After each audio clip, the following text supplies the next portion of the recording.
Hi friends, Hindi recorded channel में आप सभी का स्वागत है। दोस्तों, निबंध से तात्पर्य उस रचना से है जिसे अच्छी तरह से बांधा जाता है या जिसमें विचारों अथवा घटनाओं को सही क्रम देकर गूंथ कर लिखा जाता है। साथ ही साथ निबंध गद्य में ही लिखा जाता है। उपन्यास, कहानी, संस्मरण आदि के समान यह भी गद्य की एक महत्वपूर्ण विधा है। निबंध आकार में दोस्तों छोटा भी हो सकता है और बड़ा भी। आप 2-3 पृष्ठ के भी निबंध लिख सकते हैं। निबंध 25-30 पृष्ठों के भी होते हैं। सामान्यतः 3-4 पृष्ठों के निबंध लिखने का अभ्यास हर विद्यार्थी को समय समय पर करते रहना चाहिए। निबंध का विषय कुछ भी हो सकता है। किसी भी वस्तु, घटना, विचार अथवा भाव पर निबंध लिख सकते हैं। आवश्यक बात यह है कि उस निबंध में अपने विचार या आपके अपने अनुभव होने चाहिए। यदि आप दूसरों के विचारों को पढ़ते या सुनते भी हैं, तब भी उन्हें आप अपनी भाषा में निबंध में लिख सकते हैं। निबंध पढ़ते वक्त पढ़ने वाले को ऐसा प्रतीत होना चाहिए कि कोई भी जो है सामने वाला अपनी बात या विचार प्रस्तुत कर रहा है। तो दोस्तों, आज के अध्याय में हम जानेंगे निबंध का अर्थ, कितने प्रकार के होते हैं निबंध, साथ ही साथ निबंध के अंगों पर भी हम आज के अध्याय में चर्चा करेंगे। तो चलिए दोस्तों, सबसे पहले हम जानते हैं निबंध की परिभाषा। निबंध गद्य लेखन की एक विधा है, लेकिन इस शब्द का प्रयोग किसी विषय की तार्किक और बौद्धिक विवेचना करने वाले लेखों के लिए भी किया जाता है। आप निबंध के पर्याय रूप में संदर्भ, रचना और प्रस्ताव का भी उल्लेख किया जाता है। नियम में किन्हीं ऐसे ठोस रचना नियमों और तत्वों का निर्देश नहीं दिया जा सकता जिनका पालन करना निबंधकार के लिए आवश्यक है। यानी कि निबंध एक ऐसी कलाकृति है जिसके नियम लेखक स्वयं ही बनाता है। निबंध में सहज, सरल और आडंबरहीन ढंग से व्यक्तित्व की अभिव्यक्ति होती है। और जब हम निबंध लिखते हैं तो उसका आरंभ या अंत कैसा हो, या फिर बीच में क्या लिखा जाएगा, और ऐसे किसी निर्देश और नियम को मानने के लिए निबंधकार कभी भी बाध्य नहीं होता। लेकिन दोस्तों, इसका अर्थ यह नहीं है कि निबंध एक उच्छृंखल रचना है या फिर निबंधकार अपनी मर्जी से जो चाहे वो लिख सकता है। निबंधकार अपनी प्रेरणा और विषय वस्तु की संभावनाओं के अनुसार अपने व्यक्तित्व का प्रकाश और रचना का संगठन करता है, और इसी कारण निबंध में शैली का विशेष महत्व माना जाता है। दोस्तों, निबंध के 2 विशेष गुण हैं। कौन कौन से? वह है व्यक्तित्व की अभिव्यक्ति, यानी कि निबंधकार लिखने वाला, जो निबंध को लिखने वाला है, वह निबंध में अपने व्यक्तित्व की अभिव्यक्ति करता है। सहभागिता का आत्मीय या अनौपचारिक स्तर। चलिए दोस्तों, अब हम चर्चा करते हैं कि एक निबंध की, अच्छे निबंध की क्या विशेषताएं होती हैं। निबंध की जो भाषा होती है वह हमेशा विषय के अनुरूप होनी चाहिए। जो भी आपने उसमें लिखा है, जो भी आपने अपने विचार प्रस्तुत किए हैं, उनमें परस्पर तारतम्यता होनी आवश्यक है। जो भी विषय आपको दिया गया है उससे संबंधित सभी पहलू इस निबंध में, चाहे उसकी जो भी शब्दों की सीमा है, उसी में आपको सभी बातें लिखनी होंगी। निबंध के अंतिम अनुच्छेद में जो भी आपने ऊपर कहा है उन सभी बातों का सारांश होना आवश्यक है। और निबंध की जो वर्तनी है वह शुद्ध होनी चाहिए और उसमें विराम चिन्हों का उचित प्रयोग किया जाना चाहिए। सबसे बड़ी बात है कि निबंध लिखते समय जो भी आपको शब्दों की तय सीमा दी गई है उसका ध्यान अवश्य रखना चाहिए। अब हम जानते हैं निबंध के भेद, यानी कि निबंध कितने प्रकार के होते हैं। विषय और लिखने वाले की मनस्थिति के अनुसार अलग अलग तरह के निबंध लिखे जा सकते हैं, और इसी के अनुसार निबंध के 4 भेद माने गए हैं। पहला भेद है वर्णनात्मक निबंध। वर्णनात्मक निबंध में कैसे निबंध लिखे जाते हैं? किसी वस्तु, घटना, प्रदेश आदि का वर्णन इसके अंतर्गत किया जाता है। आप जैसे होली, दीपावली या फिर कोई यात्रा है, दर्शनीय स्थल या किसी खेल के विषय में जब हम निबंध लिखते हैं तो उसमें विषय का वर्णन किया जाएगा, और इस प्रकार के निबंध में घटनाओं का एक क्रम होता है। साधारण बातें इस तरह के निबंध में अधिक होती हैं। साथ ही साथ इस तरह के निबंध सूचनात्मक होते हैं और इन्हें लिखना अपेक्षाकृत काफी सरल होता है। दूसरे प्रकार के निबंध होते हैं विवरणात्मक निबंध, यानी कि इन निबंधों में घटनाओं, यात्राओं, उत्सवों तथा व्यक्तियों के परिचयात्मक निबंध लिखे जाते हैं। जैसे किसी रेल यात्रा पर आपने निबंध लिखा है या फिर विद्यालय का वार्षिकोत्सव आदि। विचारात्मक निबंध, इस तरह के निबंध लिखने के लिए चिंतन मनन की सबसे ज्यादा आवश्यकता होती है। इनमें बुद्धि तत्व प्रधान होता है और ये प्रायः किसी व्यक्तिगत, सामाजिक या राजनीतिक समस्या पर लिखे जाते हैं। दूरदर्शन और शिक्षा, मित्रता या विज्ञान के लाभ हानि पर ये नियम इस तरह के निबंध लिखे जा सकते हैं। इसमें विषय के अच्छे और बुरे पहलुओं पर विचार किया जाता है। जैसे कि आपने लिखा निबंध के लाभ और हानि, विज्ञान के लाभ और हानि। इसमें आप पहले विज्ञान के लाभ भी बताएंगे, साथ ही साथ हानि भी बताएंगे।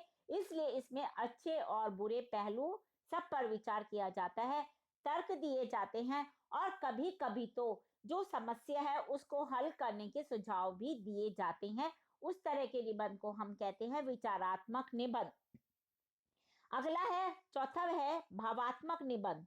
इनमें इस तरह के निबंधों में भाव की प्रधानता रहती है। इनमें कल्पना की प्रधानता होती है। तर्क की बहुत अधिक इसमें कहीं गुंजाइश नहीं है। उदाहरण के लिए मित्रता या फिर मैं अध्यापक होता, परोपकार, देश प्रेम आदि विषयों में अपनी भावनाओं को खुलकर व्यक्त किया जा सकता है। साथ ही साथ भाव की तीव्रता होने के कारण इस प्रकार के निबंधों में एक प्रकार की आत्मीयता या फिर अपनापन रहता है, जो कि इन निबंधों की विशेषता मानी जाती है। तो दोस्तों, ये थे निबंध के भेद। अब हम जानते हैं निबंध के अंग, यानी कि किस अंग होते हैं निबंध के। निबंध लिखते वक्त हमें किस तरह से हमें उसकी शुरुआत करनी चाहिए, किस तरह से हमें उसे बीच में लिखना चाहिए और अंत में क्या लिखना चाहिए।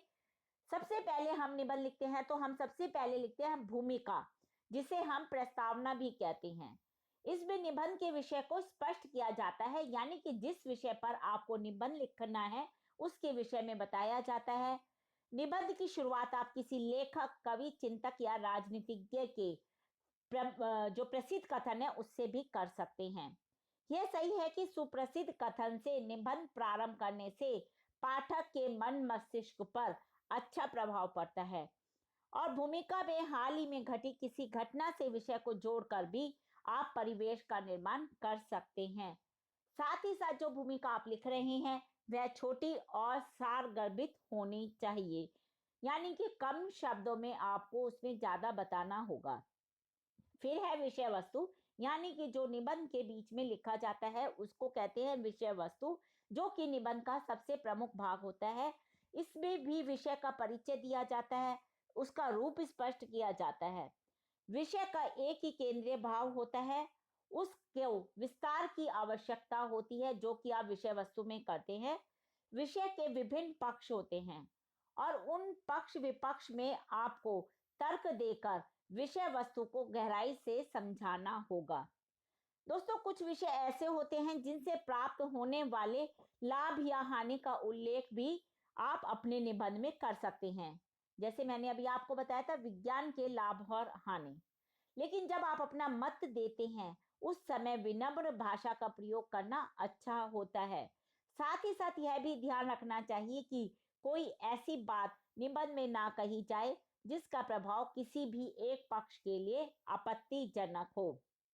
विषय से संबंधित नई से नई जानकारी देना निबंध को प्रभावशाली बनाता है।